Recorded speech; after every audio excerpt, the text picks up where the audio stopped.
ان کے بارے میں آپ کے کیا نظریات ہیں؟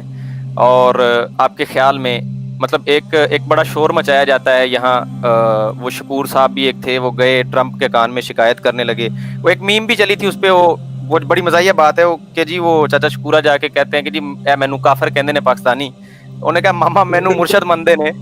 تو یہ بتائیے کہ یہ جو ایک شور سا بھی ہوتا ہے کہ ہمیں بیسک ہیومن رائٹس پاکستان میں نہیں مل رہے، پہلے تو یہ مسکنسیپشن کلیئر کیجئے کہ کیا ایسا واقعی پاکستان کے اندر کچھ ہے، پھر یہ بھی بتائیے کہ آپ ان کے بارے میں کس قسم کے خیالات رکھتے ہیں۔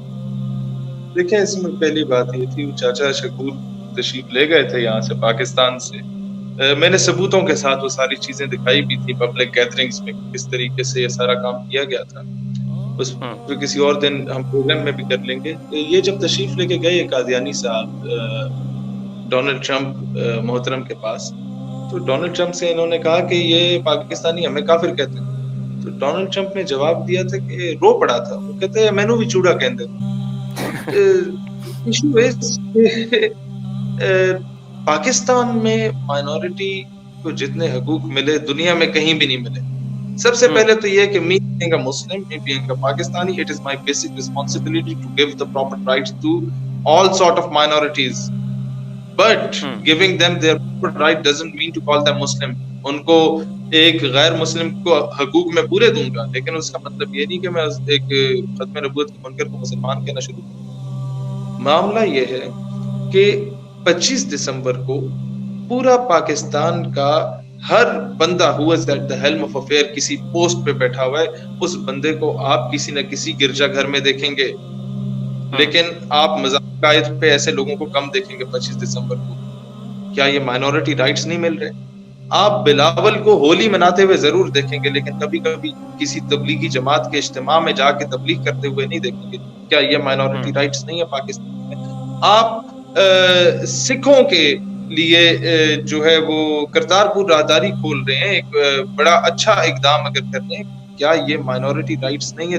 کیا آپ 3 دن کرکٹ میچ کے لیے ماضی میں اس طرح ہوا کہ کرکٹ اسٹیڈیم کے سراؤنڈنگز کی مساجد کو بند کر دیا گیا تھا، اور دوسری طرف ہمارے جنرل ہیڈ کوارٹر کے بالکل اگر آپ روڈ کراس کرتے ہیں تو سامنے ایک چرچ ہے، کبھی کسی کانفرنس فارمیشن کمانڈر کانفرنس یا کور کمانڈر کانفرنس کی وجہ سے اسے بند نہیں کیا گیا، حکومت اسے خود پیسے دیتی ہے اس چرچ کو بہتر بنانے کے لیے۔ مطلب کیا یہ مائنورٹیز کو ان کے رائٹس نہیں دیے جا رہے؟ ہمارے سابق نیشنل ڈیفنس یونیورسٹی جیسے ادارے کا ریکٹر ایک کرسچن جنرل آفیسر رہا تھا، کیا یہ مائنورٹیز کو ان کے رائٹس نہیں دیے جا رہے؟ ہمارے Pakistan is the only country in the entire world جہاں پر مائنورٹیز کی پراپر سیٹس ہوتی ہیں ان دا پارلیمنٹ، کیا یہ ان کو رائٹس نہیں دیے جا رہے؟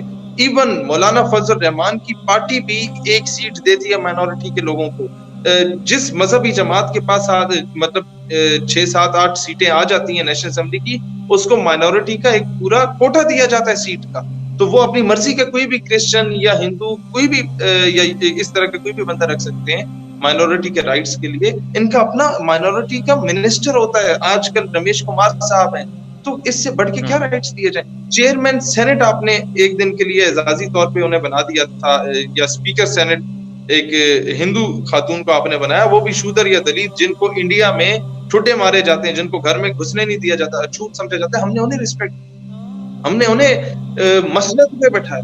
آپ بتائیں نا اور کون سے رائٹس کی بات کر رہے ہیں؟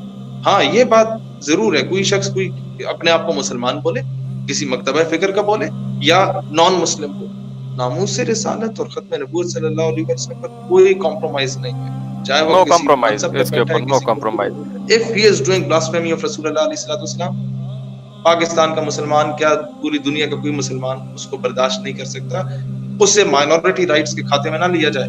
یہ دنیا کی سب سے بڑی دہشت گردی۔ اس میں شہیر صاحب دیکھیں نا، مائنورٹی رائٹس کے لیے اگر مائنورٹی رائٹس کی آپ بات کرتے ہیں تو اس کے لیے میرے خیال میں پہلے اپنے آپ کو مائنورٹی ماننا بھی تو چاہیے نا، لیکن یہاں تو ضد ہے کہ نہیں ہم مائنورٹی نہیں ہے، ہم ہی اصل مسلمان ہیں، اور تم مائنورٹی ہو، تم ہم سے الگ ہو گئے، تو پھر ایک طرف خود کو مائنورٹی ماننا بھی نہیں، دوسری طرف مائنورٹی کے رائٹس بھی مانگنے ہیں، یہ کیا کھلا تضاد نہیں ہے؟